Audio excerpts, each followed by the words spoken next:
ಎಲ್ಲರಿಗೂ ನಮಸ್ಕಾರ. ಮತ್ತೊಮ್ಮೆ ಅಟಲ್ ಬೈ ಪೂಜಾ ಚಾನಲ್ಗೆ ಸ್ವಾಗತ. ಸೊ ತುಂಬ ದಿನ ಆದ ನಂತರ ಒಂದೊಳ್ಳೆ ರೆಸಿಪಿ ಜೊತೆ ಬಂದಿದ್ದೀನಿ. ಸೊ ಇದು ನಮ್ಮ ಮಂಗಳೂರು ಉಡುಪಿ ಸೈಡ್ ತುಂಬಾ ಫೇವ್ರೇಟ್ ಆಗಿರುವಂತಹ ಪೈನಾಪಲಲ್ಲಿ ಮಾಡುವಂತಹ ಮೆಣಸ್ಕಾಯಿ. ಸೊ ಇದನ್ನು ಹೇಗೆ ಮಾಡೋದು ಅಂತ ಕ್ವಿಕ್ಕಾಗಿ ತೋರಿಸ್ತೀನಿ. ಸೊ ನಾನಿಲ್ಲಿ ಹೇಳ್ದಂಗೆ ಪೈನಾಪಲ್ ಮೆಣಸ್ಕಾಯಿ ಮಾಡ್ತಾ ಇರೋದ್ರಿಂದ ಪೈನಾಪಲ್ನ ನೀಟಾಗಿ ಸ್ಲೈಸ್ ಮಾಡ್ಕೊಂಡು ಇಟ್ಟಿದ್ದೀನಿ.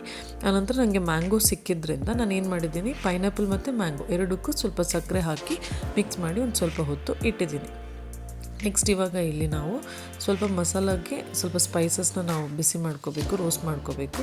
ಸೊ ಇಲ್ಲಿ ನಾನು ಮೊದಲಿಗೆ ಒಂದು 6-7 ಡ್ರೈ ಚಿಲ್ಲಿನ ತೊಗೊಂಡಿದ್ದೀನಿ, ರೆಡ್ ಡ್ರೈ ಚಿಲ್ಲಿ. ಅದಕ್ಕೆ ಸ್ವಲ್ಪ ಕರಿಬೇವು, ಒಂದು ಸ್ವಲ್ಪ ಕಡಲೆಬೇಳೆ, ಒಂದು ಅರ್ಧ ಸ್ಪೂನ್ ಆಗುವಷ್ಟು ಉದ್ದಿನಬೇಳೆ, ಆನಂತರ ಒಂದು ಸ್ವಲ್ಪ ಮೆಂತೆಕಾಳು, ಇಷ್ಟನ್ನು ಹಾಕಿಬಿಟ್ಟು ರೋಸ್ಟ್ ಮಾಡಿದ್ದೀನಿ. ಕೆಲವರು ಇದಕ್ಕೆ ಅಕ್ಕಿನೂ ಹಾಕೋತಾರೆ. ಅಕ್ಕಿ ಹಾಕಿದರೆ ಸ್ವಲ್ಪ ದಪ್ಪ ಆಗುತ್ತೆ. ಆ್ಯಂಡ್ ಸ್ವಲ್ಪ ಕೊತ್ತಂಬರಿ, ಇಷ್ಟನ್ನು ಚೆನ್ನಾಗಿ ಸ್ಪೈಸ್ನ ರೋಸ್ಟ್ ಮಾಡಿಕೊಂಡು ತಣ್ಣಗಾಗೋಕ್ಕೆ ಬಿಟ್ಟಿದ್ದೀನಿ.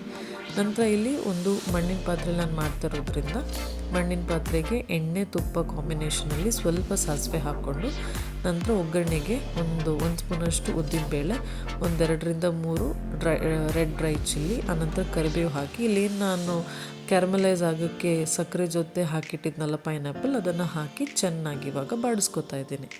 ಇದೊಂದು 5 ನಿಮಿಷ ಬೆಂದ ನಂತರ ಇವಾಗ ನಾನು ಇಲ್ಲಿ ಬೆಲ್ಲ ಹಾಕ್ತಾ ಇದ್ದೀನಿ. ಸೊ ನ್ಯಾಚುರಲ್ ಆಗಿ ಪೈನಾಪಲ್ ಸ್ವೀಟೇ ಇರುತ್ತೆ, ಬಟ್ ಅದ್ರ ಜೊತೆ ಸ್ವಲ್ಪ ಹುಳಿನೂ ಇರೋದ್ರಿಂದ ಬೆಲ್ಲ ಹಾಕಿದರೆ ಚೆನ್ನಾಗಿರುತ್ತೆ. ಬೆಲ್ಲ ಹಾಕಿದ್ದೀನಿ, ನಂತರ ಸ್ವಲ್ಪ ಉಪ್ಪು, ಆಮೇಲೆ ಇಂಗು ಹುಡಿ ಹಾಕಿ ಇನ್ನೂ ಸ್ವಲ್ಪ ಹೊತ್ತು ಬೇಯಿಸ್ಕೊತಾ ಇದ್ದೀನಿ.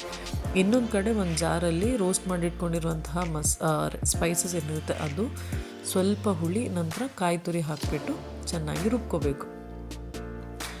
ರುಬ್ಕೊಂಡು ಸ್ವಲ್ಪ ಹೊತ್ತಾದ ನಂತರ ಇವಾಗ ಇದಕ್ಕೆ ಮಸಾಲಾನ ಆ್ಯಡ್ ಮಾಡ್ಕೋಬೇಕು.